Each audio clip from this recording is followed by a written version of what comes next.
Apa yang dimaksud dengan perkembangbiakan? Perkembangbiakan adalah kemampuan makhluk hidup memperbanyak diri dengan menghasilkan keturunan baru. Makhluk hidup berkembang biak dengan mempertahankan kelestariannya. Perkembangbiakan tumbuhan dibagi menjadi dua jenis, yaitu perkembangan generatif dan perkembangan vegetatif. Sekarang perkembangbiakan generatif melibatkan induk jantan dan induk betina. Ciri perkembangbiakan generatif pada tumbuhan adalah munculnya bunga. Bagan bunga terdiri dari kepala putik, tangkai putik, benang sari, kepala sari, mahkota, tangkai sari, kelopak, bakal biji, dan tangkai bunga. Itu semua merupakan bagian-bagian bunga. Perkembangbiakan generatif pada tumbuhan didahului dengan penyerbukan. Ada yang tahu apa itu penyerbukan?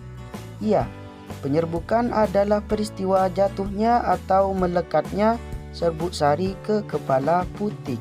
Nah, sekarang kita melihat jenis-jenis penyerbukan. Penyerbukan sendiri terjadi jika serbuk sari melekat di kepala putik bunga itu sendiri. Penyerbukan tetangga terjadi jika serbuk sari dari suatu bunga jatuh di kepala putik bunga lain yang masih dalam satu tumbuhan. Penyerbukan silang terjadi jika serbuk sari jatuh di kepala putik bunga tanaman yang berbeda tetapi masih satu jenis. Penyerbukan bastar terjadi jika serbuk sari jatuh di kepala putik di bunga dari tumbuhan yang berbeda varietasnya. Setelah terjadi penyerbukan, terjadi proses pembuahan. Yuk kita lihat proses pembuahan. Tumbuhan dewasa menghasilkan serbuk sari dan kepala putik. Setelah itu akan terbentuk bulu serbuk. Dari bulu serbuk kita akan menuju ke bakal biji, yaitu lembaga dan zigot. Nah, dari bakal biji ini biasanya di dalam buah atau daging buah. Biji ini lalu dikeringkan dan bisa ditanam kembali. Maka akan berkecambah menjadi suatu tanaman kecil. Setelah dia tumbuh terus tumbuh akan menjadi tumbuhan dewasa.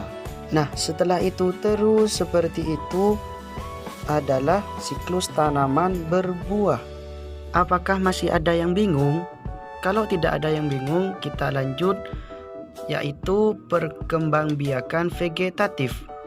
Perkembangbiakan vegetatif tanpa melibatkan induk jantan dan induk betina. Nah, tujuannya adalah untuk menghasilkan individu baru yang memiliki sifat seperti induknya. Perkembangbiakan secara vegetatif terbagi menjadi dua, yaitu alami dan buatan. Contohnya vegetatif alami yaitu yang pertama ada tumbuhan spora. Tumbuhan spora berupa butiran kecil yang dihasilkan oleh kotak spora. Terdapat pada tumbuhan paku dan tumbuhan lumut. Biasanya tumbuhan ini hidup di dataran yang lembab. Berikutnya yaitu ada tunas.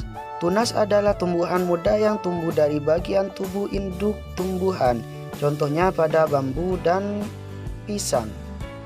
Selanjutnya yaitu ada akar tinggal. Akar tinggal adalah bagian batang yang tumbuh mendatar di dalam tanah. Contohnya jahe dan lengkuas. Selanjutnya yaitu umbi lapis. Terbentuk dari tumpukan atau pangkal daun yang tersusun rapat. Contohnya pada bawang dan tulip. Berikutnya ada umbi batang. Pada permukaan umbi batang terdapat mata tunas yang akan tumbuh menjadi tunas. Contohnya kentang dan bengkuang. Selanjutnya yaitu ada umbi akar, merupakan bagian akar yang membesar karena berisi cadangan makanan. Contohnya pada wortel. Berikutnya yaitu tunas adventif. Tunas adventif terdapat pada tepi daun atau akar tumbuhan. Contohnya, tunas adventif cocor bebek terdapat di daun dan tunas adventif sukun terdapat di akar. Selanjutnya, geragi merupakan batang yang tumbuh menjalar di permukaan tanah. Contohnya stroberi dan pegagan. Berikutnya, vegetatif buatan. Pertama, yaitu ada sistem cangkok. Contohnya pada mangga. Pada saat mencangkok, dahan dikupas sampai terlihat bagian putihnya. Dahan ditutup dengan tanah hingga muncul akar. Kemudian, dahan dapat dipindahkan untuk ditanam di tanah. Yang kedua, yaitu ada sistem stek. Contohnya pada mawar dan singkong. Syarat utama tumbuhan yang dapat disetek adalah masih memiliki mata tunas dari bagian tumbuhan. Bagian tumbuhan yang dapat disetek adalah batang dan daun. Prosesnya bisa dilihat. Yang pertama yaitu dahan dipotong dan dipindahkan ke pot atau tanah. Yang kedua, tanam hasil potongan tersebut di tanah yang subur. Yang ketiga, akar akan muncul dari batang dan tumbuh menjadi tumbuhan baru.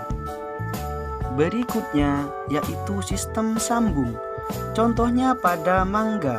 Teknik menyambung bertujuan menggabungkan sifat-sifat unggul dari dua tanaman sehingga diperoleh tanaman yang memiliki sifat-sifat unggul. Proses penyambungan bisa dilihat di tahap pertama, yaitu sambungkan kedua batang tanaman, lalu ikatlah dengan plastik.